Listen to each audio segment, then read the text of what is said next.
Bonjour, alors voilà, je suis Mathilde Roger, je suis professeure de couture à la Maison de Quartier et je vous propose un petit tuto pour passer le temps et récupérer vos vêtements de façon intelligente avec les moyens du bord. On va faire de la récup ensemble si vous êtes d'accord. Aujourd'hui on commence par comment fabriquer un sac avec une vieille Lacoste ou un vieux t-shirt. Voilà, je vous donne tout de suite la liste des objets dont vous aurez besoin pour faire cette récup. Alors pour réaliser ce petit sac, on aura besoin évidemment d'un vieux t-shirt, d'une paire de ciseaux, éventuellement d'un fil ou une ficelle, quelque chose qui nous permette de prendre une mesure, et des petites aiguilles, du fil et un vieux tissu assez grand. Alors une des premières étapes va être de couper et découdre les manches, parce que les manches on ne va pas du tout en avoir besoin. Puisque l'anse de notre sac va se trouver ici, là. Ça va être l'épaule. Donc on va enlever cette partie-là qui ne nous sert pas du tout. Voilà, on a découpé ou décousu la manche qui était là. Voilà, donc on a tout simplement enlevé toute la manche. J'ai tenté de la découdre, moi c'était assez compliqué. Vous avez des t-shirts pour lesquels c'est moins compliqué. Moi j'avais des coutures très serrées, j'ai fini par couper, mais ça n'a pas d'importance. De toute façon, on viendra le recouvrir avec un biais. Je vous montrerai tout à l'heure comment on fait un biais. Une fois qu'on en est là, on va découper le col, ce qui va être l'ouverture finalement de notre petit sac. Ce qu'il va falloir faire, c'est avec nos ciseaux, un arrondi qui va passer sous l'encolure, enfin sous l'ouverture et arriver sous l'encolure. Voilà. On va faire un arrondi comme ça. On va le faire que d'un côté. Et ensuite, on va essayer de refaire exactement la même chose de l'autre côté.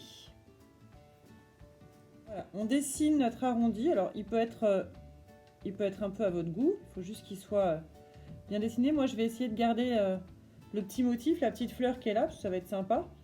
Et puis, je vais vraiment au ras du col. Voilà, on est sur l'envers. On peut dessiner. Là, j'ai pris un bic, mais ça, c'est vraiment parce qu'on est ambiance récup. On n'a pas tout ce qu'il faut parce que c'est le Corona. Voilà, donc on essaye, voilà, je vais essayer de dessiner un arrondi. De toute façon, je vais le reproduire dans l'autre sens.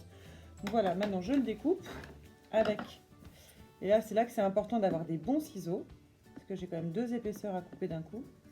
Voilà, la garder, je ne sais pas si je vais réussir à la garder, mais c'est pas grave. Pour pouvoir la garder, je ne sais pas si je vais réussir à la garder, Si je peux pas la garder, je vais la retirer. Voilà, j'ai coupé quasiment jusqu'au milieu, et maintenant je vais pouvoir passer de l'autre côté mon t-shirt. Je vérifie que le bas est bien plié droit. Mes épaules se touchent, c'est très bien. Et je vais couper dans l'autre sens en suivant le premier arrondi. Voilà.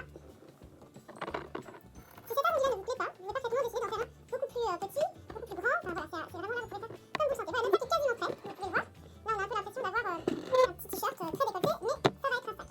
À partir de là, on est presque prêt à coudre. Alors, pour faire la bordure de nos anses, nous allons fabriquer un billet. Si vous en avez du billet, vous pouvez le poser directement. Après, je vous montrerai comment on en fait avec ce tissu-là. Pour le moment, on va essayer de prendre la mesure pour savoir de combien de billets on a besoin. Donc, je vais poser une simple ficelle. Si vous avez 1 mètre, c'est tant mieux, mais si vous n'en avez pas, une simple ficelle suffit. Ici, je sais que j'aurai besoin de 4 fois cette mesure-là, puisque j'aurai toute la manche qui fait 2 fois et toute la deuxième manche qui va faire 4 fois. Donc je prends 1, 2, 3 et 4. Voilà, c'est à peu près cette longueur-là. Ensuite, je vais faire la même chose sur l'encolure, tout en gardant mon doigt sur la mesure que j'ai déjà prise. Cette encolure-là, j'ai besoin de l'avoir la mesure de devant. Voilà, comme ça. Et de derrière, donc je vais tout simplement la doubler. Donc je la reporte une fois. Voilà. Et ça y est, j'ai la mesure. Donc je sais qu'il va falloir que je trouve du biais à peu près dans ces mesures-là. Maintenant, je vais vous montrer comment on fabrique du biais. Alors, je vais vous montrer le principe du biais sur une petite portion de tissu. Bien évidemment, il faut reproduire la même chose sur une grande portion de tissu pour avoir un biais très long. Le biais, comme son nom l'indique, c'est une portion de tissu qui est coupée dans le billet du tissu, c'est-à-dire dans son travers. Pourquoi? Parce que ça va lui permettre du coup de se tordre de cette manière-là pour aller suivre les courbes. Vous allez voir. Donc, première chose que je fais, c'est que je découpe un carré. Vraiment un carré pour avoir vraiment une transversale parfaite. Et je découpe ce carré dans le droit fil. On appelle ça le droit fil, c'est le sens du fil, le sens du tissage du tissu. Alors en général, on le voit bien, et puis surtout les motifs du tissu peuvent nous aider à trouver ce droit fil. Donc je vais plier ici sur la diagonale, et je vais faire une bonne largeur de tissu sur cette diagonale.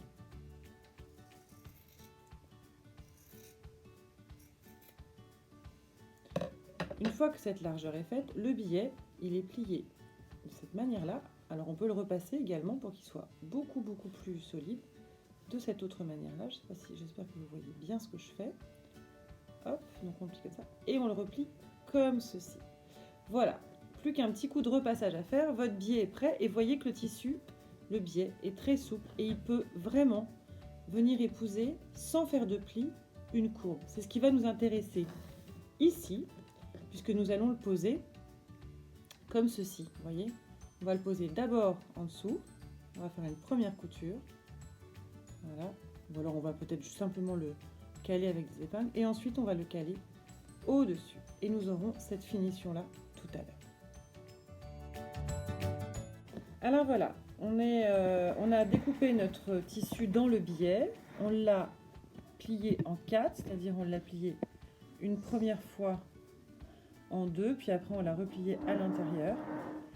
Et on s'est fait une bonne longueur qui correspond à peu près à ce dont on a besoin. On devra peut-être en refaire, mais pour le moment, on va déjà utiliser ça. Je vais juste prendre la longueur dont j'ai besoin pour faire l'emmanchure d'un côté. Donc j'ai à peu près besoin de ça. Voilà. Ça sert à rien d'en mettre trop. J'en mets juste assez pour pouvoir rentrer un biais dans l'autre à la fin pour qu'on ne voit pas, qu'on voit pas la fin. Alors, je coupe. Voilà. Je ne sais pas si vous voyez bien, j'espère. Et puis, je vais installer mon biais et je vais l'épingler. Pour qu'il puisse tenir. Alors, c'est parti. En mettant le bas du biais dans le bas pour que les coutures soient tout au même endroit. Voilà, je pince mon tissu dans le biais, je réouvre mon biais et je le referme autour de mon tissu. Alors, il y a 1000 façons de poser un biais. J'ai pris vraiment la plus facile et la plus rapide parce qu'on n'est pas sur quelque chose de très précis, ça reste un sac. On pourrait bien évidemment coudre en plusieurs étapes, etc. Mais là, on va juste cacher le bord de notre manche. Donc là, je prends mes épingles, je les pique à la verticale et je remonte. Voilà, si vous n'avez pas d'épingles, faites comme moi, vous prenez des aiguilles. Alors voilà, j'ai épinglé le biais tout autour de la manche. Donc ça va être vraiment le même principe pour la totalité du sac, hein, pour le moment. Et donc on va tout simplement piquer un point droit. On va le piquer le plus loin possible sur le bord du biais pour essayer d'être sûr d'attraper déjà le tissu rouge qui est à l'intérieur. Et puis pour laisser le biais bien vivre, qu'il soit assez joli. Voilà. Donc c'est parti, on prend un point droit, le point le plus simple. On peut le prendre relativement allongé parce qu'on a deux tissus de qualité différente et que du coup on en a un qui va tirer un petit peu plus que l'autre. Donc si on a effectivement c'est pas plus mal d'avoir effectivement un côté un peu lâche sur les points. Voilà. Donc je vais commencer à 1 cm du bord du biais pour pouvoir me laisser la possibilité de superposer la fin des deux biais, enfin la fin du biais sur le début du biais, pour qu'on ait quelque chose de plutôt pas trop moche en termes de finition. Voilà, donc c'est parti, on prend un point droit tout simplement et on y va. Voilà, je commence donc vraiment bien, je laisse un petit peu de place pour pouvoir faire se chevaucher mon biais plus tard, voilà. Alors le fait d'avoir posé mes épingles comme ça en perpendiculaire par rapport au sens du fil, ça me permet de ne pas les enlever pendant la couture et c'est très pratique.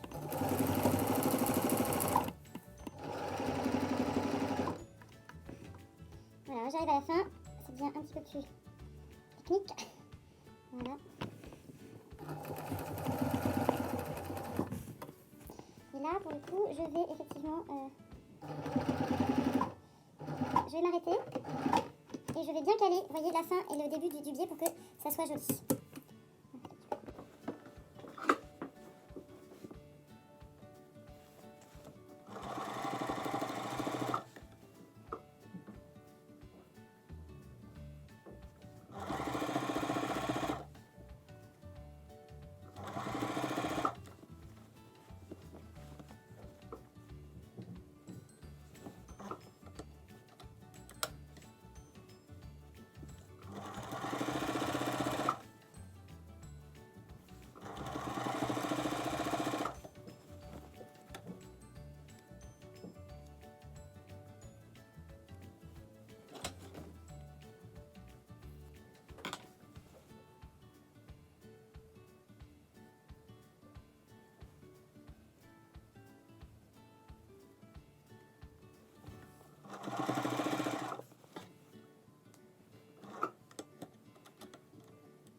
On a cousu notre billet, alors plus ou moins avec succès, mais enfin il est là. Et puis maintenant, on va enfin rentrer dans le vif du sujet. Donc on peut effectivement enlever tous les petits fils qui dépassent. On pourra le faire aussi après, mais là, histoire que ça ne nous gêne pas trop. On va tout simplement coudre le fond. On va faire une couture droite sur la longueur. Donc je retourne mon t-shirt, je le mets complètement à l'envers. Et pour cette étape-là, je peux remettre le pied complet de ma... Voilà, je peux remettre le pied complet de la machine à coudre. Je rabaisse le pied, je commence par un point en arrière.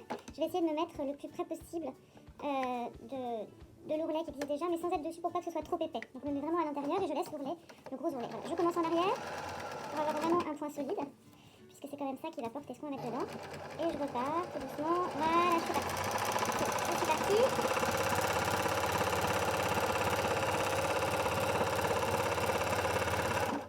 Un petit point en arrière pour finir. Voilà, hop, je monte, je dégage mon fil. Et voilà.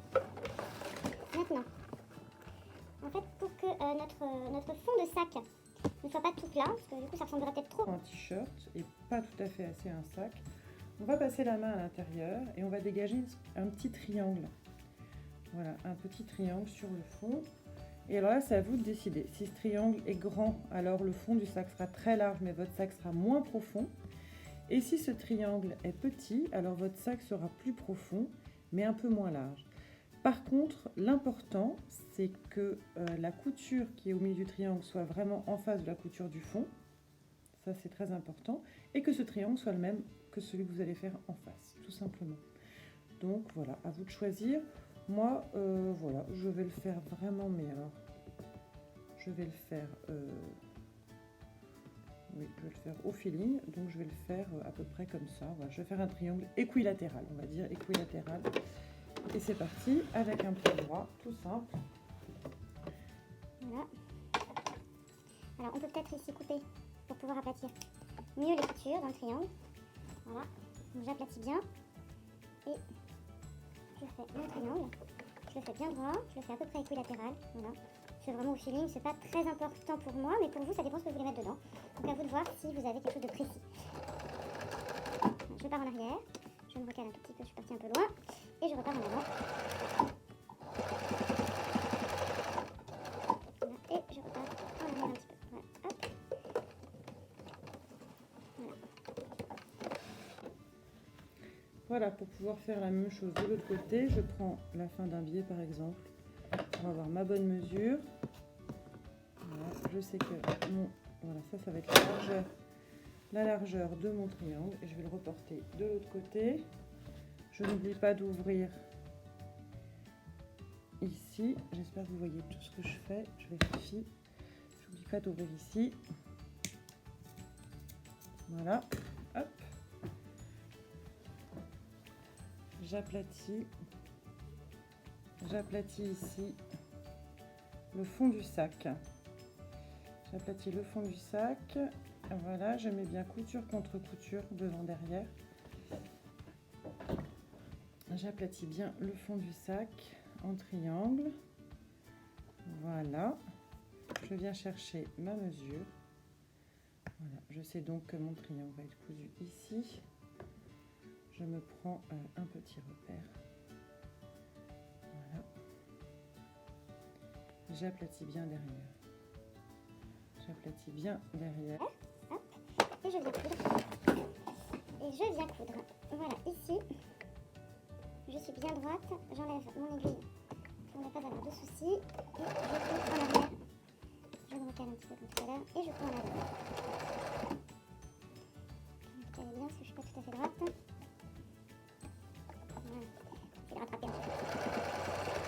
C'est pas très grave si ça fait d'un côté ou de l'autre. Voilà. Bien écoutez, je crois que notre sac